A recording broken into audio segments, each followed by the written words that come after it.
यह कहानी एक रहस्यमयी जगह की है, जहां संजीवनी के पहाड़ों के बीच अमृत की नदियां बहती थी। इस जगह पर कदम रखने से ही शरीर के सारे कष्ट समाप्त हो जाते थे।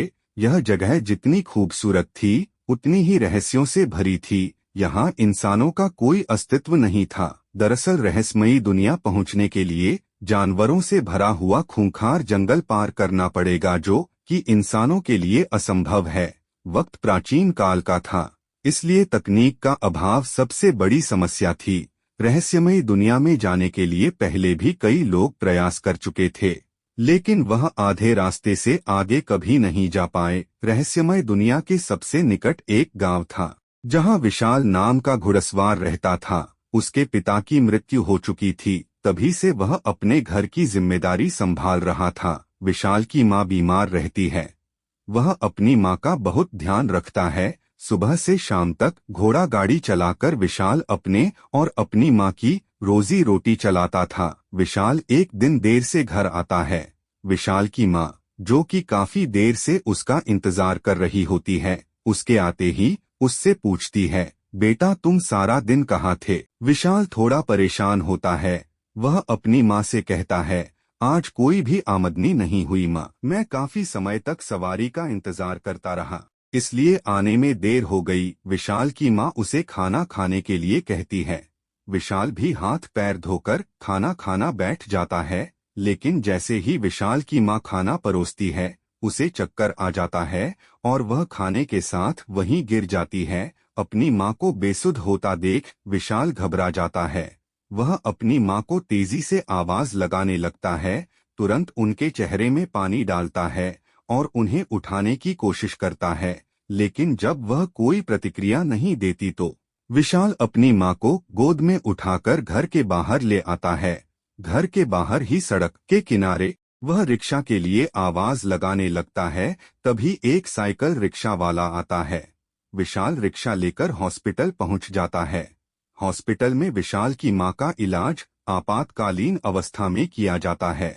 सारे परीक्षण करने के बाद डॉक्टर विशाल को बताते हैं कि तुम्हारी मां को आखिरी स्टेज का कैंसर है, जिसमें उनका बचना असंभव है। विशाल को डॉक्टर की बात सुनकर झटका लगता है।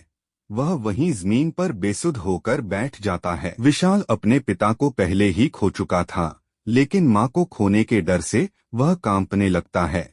विशाल अपनी मां के पास जाता है, लेकिन उनसे यह बात छुपा लेता है कि उन्हें कैंसर है। आखिरी वक्त वह अपनी मां के साथ अपने ही घर में रहना चाहता है। विशाल की मां उससे पूछती है, बेटा मुझे क्या हुआ है? लेकिन वह कहता है, मां तुम बिल्कुल ठीक हो, बस तुम्हें थोड़ा सा अपनी तबीयत का ध्यान रखना पड़ेगा। वह विशाल की बात सुनकर मुस्कुराने लगती है।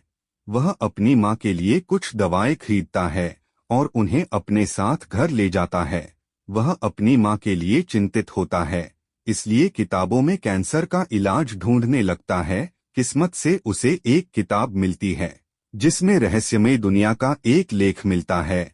वह उसके बारे में जानकर जिज्ञासु होने लगता है। उसे लगता है कि यदि वह रहस्यमयी दुनिया चला जाए तो अपनी माँ के लिए कुछ ना कुछ औषधियाँ जरूर ला पाएगा। अब वह रहस्यमय दुनिया का नक्शा जानना चाहता था। लेख में पर्याप्त जानकारी उपलब्ध नहीं होती है, इसलिए वह लेख लिखने वाले से मिलने का विचार बनाता है। वह अपनी माँ को बचाने के लिए किसी भी हद तक जा सकता था। वह उससे संपर्क करके उसके पास पहुँच जाता है और अपनी माँ के बारे में सारी बात बताता है। जैसे ही उस व्यक्ति को विशाल की मां की बीमारी का पता चलता है, तो वह उसकी मदद करने के लिए मान जाता है। वह कुछ ही मिनट के अंदर कागज पर विशाल को आधे रास्ते का नक्शा बनाकर दे देता है। विशाल को आधा रास्ता तो पता चल चुका था, लेकिन उसके आगे कैसे बढ़ाना है वह नहीं जानता। फिर भी अपनी मां के लिए मौत की रास्ते में सफर शुरू कर देता है। विशाल अपने घोड़े के साथ जंगल का रास्ता चुनता है। जंगल के रास्ते में हर पल एक नया खतरा सामने आ रहा था। पेड़ों पर बड़े बड़े सांप लटक रहे थे। विशाल उनसे बचते हुए आगे बढ़ रहा था, लेकिन अचानक विशाल का घोड़ा रास्ते में एक कीचड़ के दलदल में फंस जाता है। विशाल घोड़े से छलांग लगाकर कूदता है और पेड़ की जड़ की मदद से अपने घोड़े को बाहर खींचने का प्रयास करता है और काफी देर तक जोर लगाने के बाद वह अपने घोड़े को बाहर खींचने में कामयाब हो जाता है, लेकिन घोड़े की हालात बदतर हो जाती है और वह आगे चलने योग्य नहीं रहता। विशाल का सफर अभी लंबा है, लेकिन यदि उसका घोड़ा साथ नहीं होगा तो उसके सफर की मुश्किलें और बढ़ सकती थी। इसलिए वह अपने घोड़े के साथ कुछ घंटे आराम करता है और जैसे ही घोड़े की हालत चलने लायक होती है तो विशाल दोबारा अपना सफर प्रारंभ कर देता है। अब विशाल के घोड़े की गति पहले की तुलना में कम हो चुकी थी, इसलिए वह धीरे धीरे चल रहा था। कुछ दूर पहुंचते ही रास्ते में एक बहुत बड़ा पेड़ गिरा होता है। पेड़ की ऊंचाई देखकर विशाल का घोड़ा वही रुक जाता है। विशाल आगे बढ़ने के लिए अपना रास्ता बदल देता है और जैसे ही वह रास्ता बदलकर थोड़ा आगे पहुंचता है उसे एक गुफा दिखाई देती है। वह अपने घोड़े को बाहर बांधकर गुफा के अंदर प्रवेश कर जाता है। गुफा के चारों तरफ चमगादड़ उल्टे लटके हुए थे। विशाल के अंदर घुसते ही चमगादड़ हवा में उड़ने लगते हैं। विशाल हिम्मत करते हुए आगे बढ़ रहा होता है। अचानक विशाल का पैर फिसल जाता है और वह गुफा में बने एक गुप्त रास्ते से फिसलता हुआ पहाड़ी के दूसरी तरफ पहुंच जाता है, जहां एक अलग ही दुनिया दिखाई दे रही थी। विशाल को एहसास होने लगा था कि यह वही रहस्यमयी दुनिया है जहां वह पहुंचना चाहता था।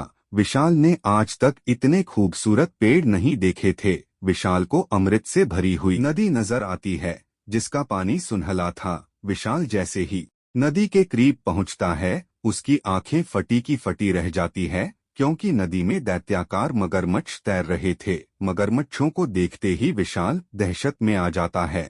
खतरे को भांपते हुए विशाल नदी के किनारे आकर थोड़ा सा पानी उठाकर पी लेता है। जैसे ही विशाल अमृत पानी पीता है वह ओजस्वी हो जाता है, मानो उसके अंदर ब्रह्मांड की सारी शक्ति समा गई हो। विशाल बदल चुका था और अब उसके अंदर आत्मविश्वास आ चुका था। अमृत जल लेकर विशाल अपने घोड़े के पास आता है और थोड़ा सा अमृत जल घोड़े के मुंह में भी डाल देता है।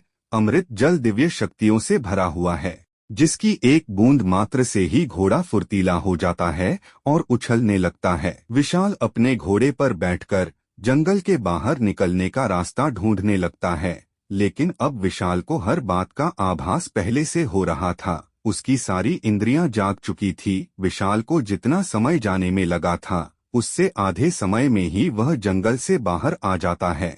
72 घंटों के सफर के बाद विशाल अपनी माँ के पास पहुंच जाता है और उन्हें अमृत जल पिला देता है। अमृत जल के असर से विशाल की माँ तंदुरुस्त हो जाती है। अपनी माँ की तबीयत अच्छी होते देख विशाल की आंखों में आंसू आ जाते हैं, लेकिन यह खुशी के आंसू होते हैं। विशाल ने अपनी माँ को अभयदान दे दिया था। यह बेटे का अपनी माँ के लिए सच्चा संघर्ष था। इसी के साथ यह रहस्यमयी दुनिया की कहानी समाप्त हो जाती है।